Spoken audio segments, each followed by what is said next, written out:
आंटिक झुमर देखाई 19 लाख टंका लुट टंका बदल धराई देइथिले बिड़ा बिड़ा कागज बंडल धरा पड़िले 3 जने फेरार।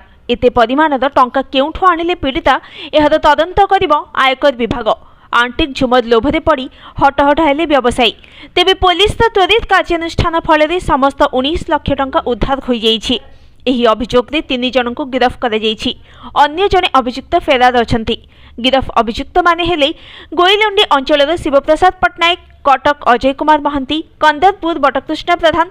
अन्य जने अभियुक्त फेरार अछंती। तेबे एही 4 जन 2टी ग्रुप होई एक प्लान करी व्यवसायी प्रमोद साहू को कम समय मध्य मोटा अंकर टंका मुनाफा कमाइबार लोभरे पकाई 19 लाख टंका ठकई करिथिले।